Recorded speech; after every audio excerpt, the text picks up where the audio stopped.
Hey guys, Dr. Ben here, FA Well Centers. We're going to talk today about the top 3 things that get damaged when your blood sugar gets out of balance. And this is something that we think about of blood sugar and like, oh, I don't have diabetes, so it's really not that big of a deal. But guess what? Once you hear these things that are out of balance, these things that are causing issues that downstream are creating this damaged effect, you're going to want to stabilize that blood sugar. You want to keep it steady as possible. And even something like this with the continuous glucose monitor, you're going to want to be able to monitor this, see it day in and day out, and make sure that it's steady, consistent, right where it needs to be. So welcome, stay with me. 3 things that you can do now that are causing that problem, and I'm going to give you 3 things that you can do to jump in and start changing that blood sugar quickly, consistently, get it dialed in exactly where it needs to be. So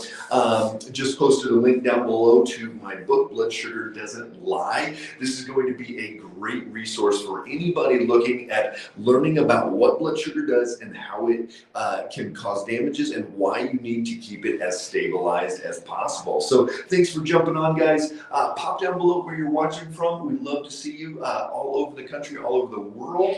And if you're new to Facebook or if you're new to our page, go ahead and like or follow us and hit that little bell up in the corner, and it will alert you anytime we go live, and we will make sure that these videos get over onto YouTube as well. If you're watching on YouTube, subscribe to that channel, and if you haven't been on the YouTube page, go and look at all that information. Almost 700 videos for you to search through, all types of different topics. But this is one of my favorites because I know if we can stabilize somebody's blood sugar, we're going to see life-changing events take place in that person.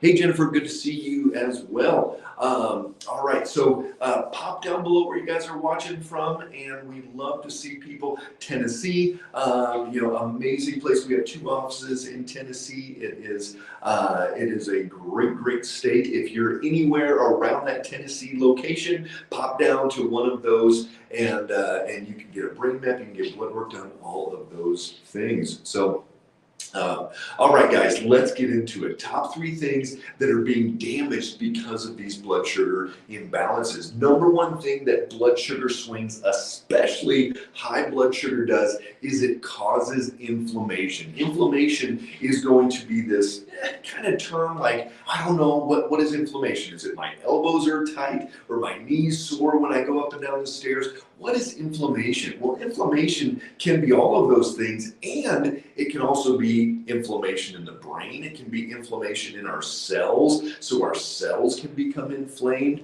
and that is going to ultimately lead to faster aging. We're going to see aging is going to speed up people. It's like if you look at somebody that smokes, their face ages, a lot of those things.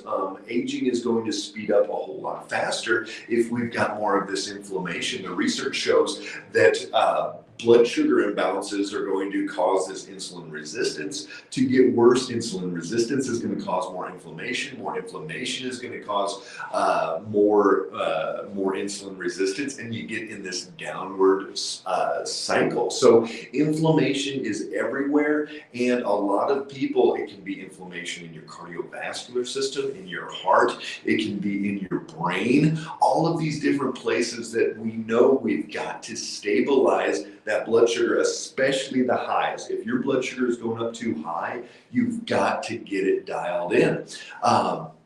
Number 2 thing that we see for damaging effects of altered blood sugar is autoimmune conditions. If you or someone you know or a loved one has an autoimmune condition, number 1 priority has to be getting that blood sugar as stabilized as possible. Here's what happens. The immune system is intimately connected with that inflammatory process as well. And one of the things that happens when that blood sugar goes up is we get this insulin spike. And insulin is great. If you don't have insulin, you're going to die. That's, type 1 diabetics, they have to have their pump kicking out that insulin. But what happens is If that insulin goes up too high, it also stimulates this immune inflammatory cascade. And I love calling it this immune inflammatory cascade because that's ultimately what it does is it drives that inflammation and that immune system, and it's going to speed up this damage. So we know every time somebody spikes their blood sugar, if they have an autoimmune condition, they're going to destroy more of that tissue. So we've got to keep it from going up. Some of the easy things to do are going to be to not drink your calories. So if there's anything that has calories in it, don't drink it. You're going to want to give up sugar, white processed grains, things like that. But there's a lot of other things, and that's the fun part about using a continuous glucose monitor or a finger prick glucose monitor, and I'll get to these in a few minutes here, is that you're going to then know exactly what not to do to make that spike up. But here's the other thing, and this is why it's not just about high blood sugar that's an issue. Low blood sugar is really an issue as well. And so what we know is that when that blood sugar drops down, it's going to drive the adrenals. The adrenals tell the liver to kick out glucose. And so then, hey, instead of crashing and curling up under the tree and like twitching when you're out hunting and gathering, you're going to be able to make it back to camp and get some leftover jerky or whatever you have there. So, but that adrenaline, that cortisol drive, that adrenal stimulation, that also stimulates the inflammatory process in that immune system, and we're going to damage and destroy more tissue. So every time that blood sugar goes up too high or down too low, it's going to rev up that immune response, and you're going to destroy more tissue. You're going to destroy more. If you've got MS like my mom did, you're going to destroy more nerves. If it's like my wife, you're going to destroy more platelets. If you've got rheumatoid arthritis, you're going to destroy more joint surface. All of these different autoimmune conditions, 190 named autoimmune conditions out there. Third leading cause of death when you lump them all together. This is absolutely driven by that blood sugar swing, those highs and lows. You've got to get it stabilized. Number 3 is going to be weight gain. And this is a damaging effect of having blood sugar altered balance here. And one of the first things that I see is those blood sugar going high. We can do one of 3 things with that glucose. We can use it in our cells to make energy.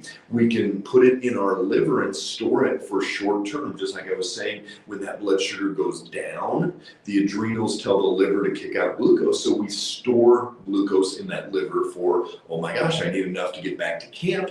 And then number 3, when we've got plenty of it, we're going to store it in fat cells. So we're going to store it and we're going to be like, hey, we might have a rainy day. We might have a day where we don't have enough fat. We might have a month where we don't have enough fat to pull from, and we're not getting enough food. So let's store it. Let's hold on to this as long as we can, and yet it keeps going and going. And we never do have a rainy day. Hard times never do come, and you never do fast for a month or go on and work out a whole lot or cut your calories or whatever it is. So you are sitting there storing glucose as fat for that rainy day, but the rainy day never comes. So these are going to be the big things that we're looking at, the top 3 damaging effects of altered blood sugar. 1, you're going to have a lot more inflammation. 2, if you have autoimmune, it's going to drive that, whether your blood sugar is going high or going low. And number 3, you're going to hold on to excess body weight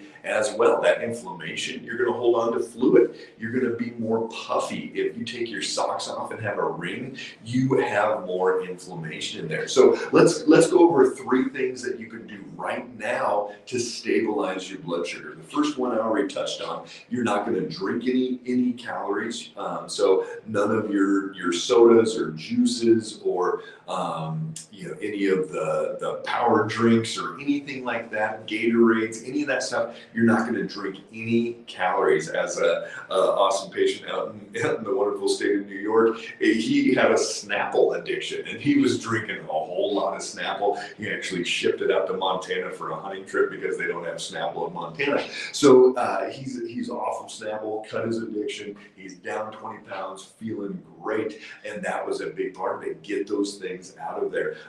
Any white any white flour, potatoes, starches, grains, anything like that, and anything that has excess sugar in it. Start reading labels. Number one thing, you've got to know what you're putting in your body.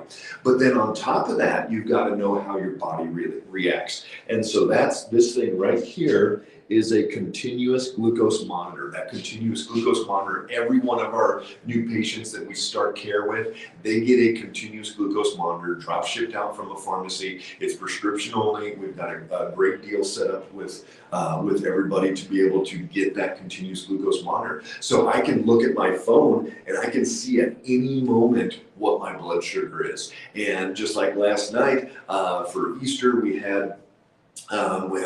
had a little bit of potatoes with my meal. Had some, even though it was a paleo kind of a dessert, it's still that blood sugar actually crashed. And then all night long, it was a little bit higher than it usually is. And so I can see exactly what happens with that blood sugar. If you don't have the continuous glucose monitor, Brittany can put the link down below for the finger prick, and you can start checking that glucose time and time again. And 3, 4, 5 times a day, you want to do it 45 to 60 minutes after the meal, and you want to see, what does it go up to? Does it go up to 130, 140, 150? And hey, Stewie, thanks for the great feedback there.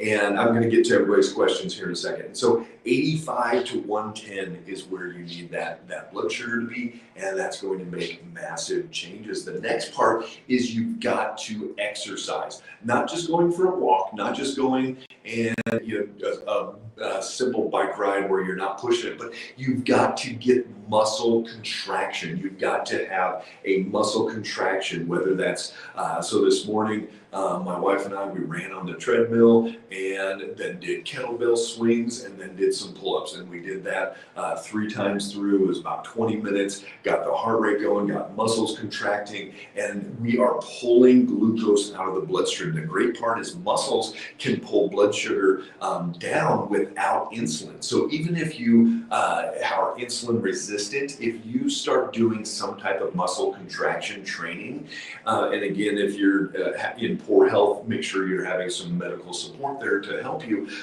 through this process. But you've got to put in muscle contraction activity. A walk does not count. Most yoga does not count. You need some more high intensity training, even 2 or 3 times a week. So do those 3 things now to get your blood sugar as stabilized as possible. So remember, inflammation, autoimmune, and weight, 3 biggest things that altered blood sugar can damage in the body, and 3 things to change it. You got to change what you're putting in your mouth. Don't drink your calories, no white stuff, no sugar, and then you're going to start monitoring your blood sugar, and you're going to start doing that exercise piece. Hey Michelle, yeah, just give Becca a call and she can get that done. Stewie, thanks for the kind words. You guys are the next level in medical care. Love it. Joe, not sure what about G2, not sure what that is. Lori Smith, please talk about D-dimers. Yes, D-dimer, it's an inflammatory marker. So if you've got high D-dimer, you've got to work on that inflammation and get it dialed in. My sugar pretty much stays between 109 and 125, and A1C stays at 5.6 to 5.8. Yes, so Marianne, that is in that pre-diabetes range. So you've got to figure out what does it. But also, if it is more complex than that, you may need work on your liver. You may need work on your gut. You may need work on your stress management, on your adrenals, some things like that. Freddie, how do you clear up inflammation? So just like my brain book, Brittany, go ahead and pop a link down for that one. Just like my brain book, so it's rebuild your brain, stop the damage, start the repair. Inflammation, same thing. You've got to stop the damage coming into the inflammation, and then you've got to start repairing that. So you can't just take a bunch of turmeric, fish oil, things like that. You've got to stop that inflammation from where it starts. So you've got to look at that blood sugar. You've got to look at your stress. You've got to look at your sleep, liver, gut, all these different things. Let's go here. All right, always awesome and useful. This is from Chop. Info on many subjects, well explained. Thank you so much. Patricia, how do I order your book? Patricia, Brittany put some links down here for, we have 2 books, Blood Sugar Doesn't Lie and Rebuild Your Brain. You can order both of those. Marianne, good to see you. Julie, awesome. Good to see you as well. Hopefully we'll be getting our antelope tags here in the mail any day now. Freddie in Kentucky and Terry in California or Canada, not sure. All right, guys, there it is. I got to jump, but stabilize that blood sugar. If we could stabilize everybody's blood sugar in the United States, we would reverse or repair or prevent 90% of chronic health conditions. So love having you guys on. If you need more help than what you're able to do on your own, we're here for you. Our FA doctors are standing by ready to help you. So make it a great day. Stay strong, everybody.